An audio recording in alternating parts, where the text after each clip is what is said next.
Pemirsa Badan Meteorologi, Klimatologi, dan Geofisika atau BMKG mengimbau masyarakat untuk waspada cuaca ekstrim selama libur Natal dan Tahun Baru. Cuaca buruk seperti hujan lebat hingga gelombang tinggi menjadi ancaman di akhir tahun ini. Dan untuk membahas hal ini kita sudah terhubung dengan Deputi Meteorologi BMKG Guswanto. Selamat sore Pak Guswanto. Selamat sore, Elisa. Ya, Pak Guswanto, kalau dari data BMKG sendiri, Pak Guswanto, wilayah mana sajakah yang memang perlu diwaspadai? Baik, memang akibat 4 faktor ya, ada monsun Asia, ada pusat tekanan rendah di Australia, kemudian ada siklon tropis dan beberapa muncul fenomena gelombang ekuator. Maka ada beberapa bencana cuaca ekstrim yang muncul. Satu yaitu hujan lebat ya, di mana ini terjadi untuk tanggal 27 sampai tanggal 2 Januari. Kita prediksi di Banten, Jawa Barat, DKI Jakarta, Jawa Tengah, Jakarta, Jawa Timur, dan Bali, NTT, dan NTB. Sedangkan yang posisi hujan sedang hingga lebat itu terjadi ada di Aceh, Bengkulu, Sumatera Barat, Lampung, Sumatera Selatan, Kalimantan Selatan, Sulawesi Selatan, Sulawesi Tenggara, Maluku Tenggara, Papua Barat, dan Papua. Nah, di samping hujan lebat sampai ekstrim, itu kita memprediksi juga terjadinya banjir rob ya, banjir pesisir atau rob. Ini beragam, mulai tanggal 20 sudah kita prediksi dan kita rilis tanggal 19 waktu itu.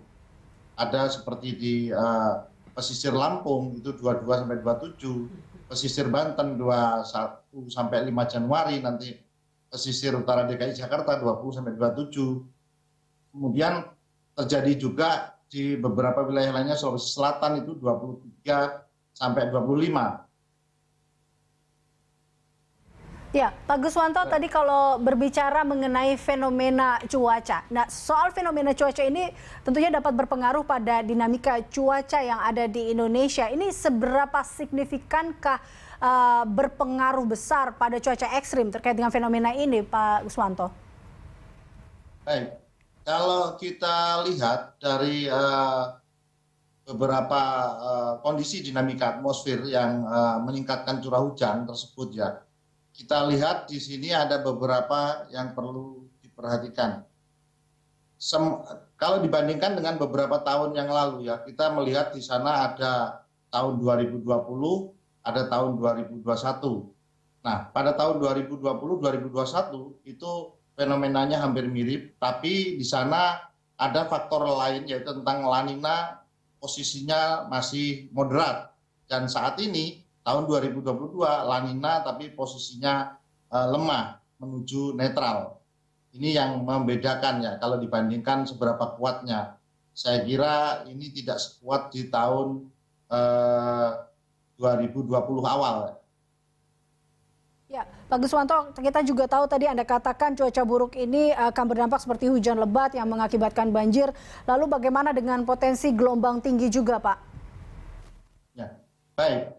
Kalau untuk potensi gelombang tinggi, itu kita bisa sampaikan ada beberapa kategori. Misalkan untuk kategori gelombang tinggi di atas 6 meter, itu dapat terjadi di Laut Natuna Utara, Samudra Hindia Selatan NTT. Kemudian kategori tinggi, itu dengan tinggi gelombang 4 sampai 6 meter, ini terjadi di Samudra Hindia Selatan Banten, Samudra Hindia Selatan Jawa Barat, Samudra Hindia Selatan Jawa Tengah, Samudra Hindia Selatan Jawa Timur, Samudra Hindia Selatan Bali, sampai di Samudra Hindia Selatan NTT dan perairan Sumba. Sini termasuk juga perairan Kepulauan Anambas, Pulau Natuna, Laut Sumbawa, serta Selat Makassar bagian selatan, Laut Flores, dan Laut Arafuru. Sedangkan selebihnya adalah gelombang dengan ketinggian 2,5 sampai 4 meter. Ini masih terjadi di Kepulauan Barat Mentawai, Samudra Hindia Barat Bengkulu, Samudra Hindia Barat Lampung, ada sebagian kecil di Natuna, perairan selatan Jawa, kemudian perairan selatan Bali, dan ada sebagian di perairan utara Jawa. Terakhir Pak Guswanto, tentunya apa imbauan BMKG kepada masyarakat untuk waspada cuaca buruk ini? Apalagi kita tahu ini masuk pada tahun akhir tahun atau libur Nataru kemarin, banyak masyarakat yang banyak berwisata.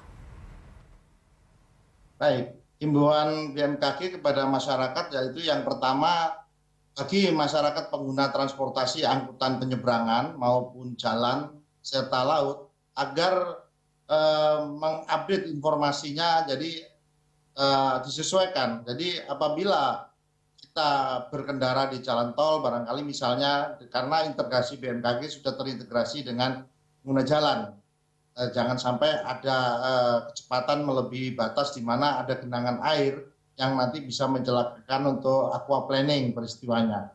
Misalkan juga di dalam operator penyeberangan, apabila tinggi gelombang ataupun arus masih tinggi dan oleh otorita pemangku kepentingan seperti BPT